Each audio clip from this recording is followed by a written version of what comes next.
nandun siya. Tapos, parang bigla ako nanghina. Bakit gano'n? Greg,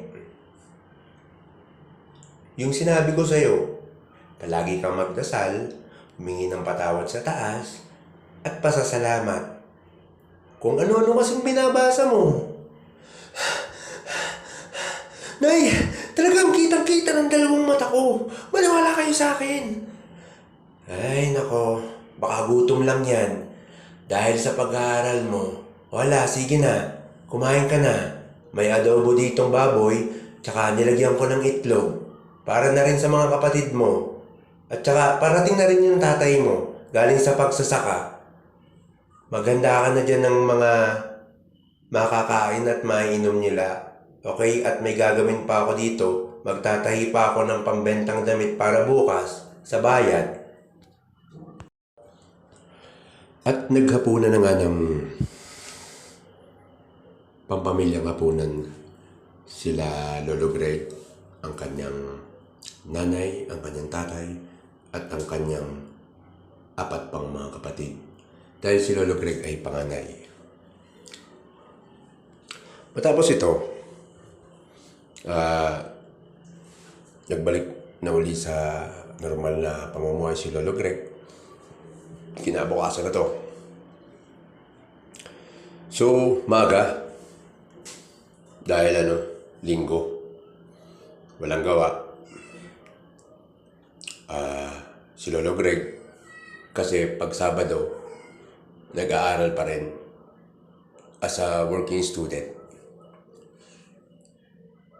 Nagtatrabaho siya sa library noong mga panahon na yun. Anyway, maga, alas 7 ng umaga, linggo. Habang nagwawali si Lolo Greg ng bakuran nila, dahil nga bukas ng third eye niya, di niya ba mawari minsan? Bakit ganon?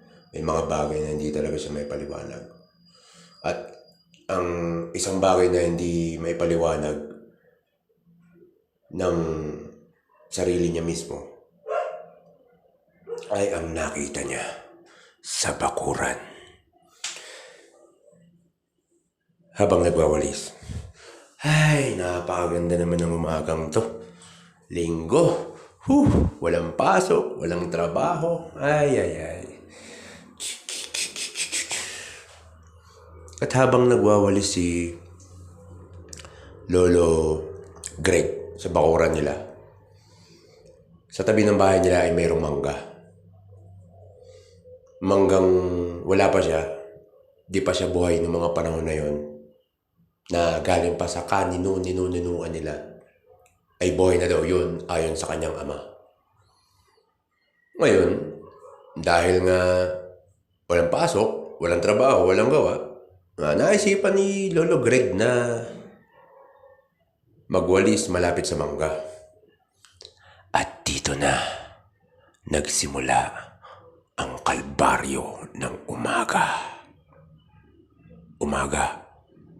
Alas 7:25 ng umaga, habang nagwawalis si Lolo Greg. Ha? Ano ito? Bakit biglang tumilim? Naani mo'y takang-taka si Lolo Greg na sa loob ng 10 segundo ay tumilim ang buong kapaligiran na siya lang ang nakakakita. Bakit ganito?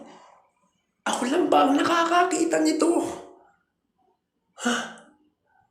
Tulog pa si nanay, tulog pa si tatay at ang mga kapatid ko. Ano nangyari?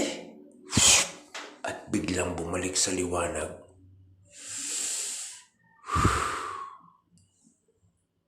Guys, kung di nyo na itatanong, noong unang panahon, may mga bagay talagang hindi may paliwanag kahit maga o gabi. Kasi may mga dimension, kung tawagin ay dimension, na madadaanan ka nang di mo alam pagbukas ang third eye mo. So anyway guys, ipagpapatuloy natin tong topic na to bukas. Okay? So anyway, mahaba tong kwentong to. Estimated time ko hanggang December to. So sana subaybayan nyo. Maraming salamat sa inyo. Lolo Greg.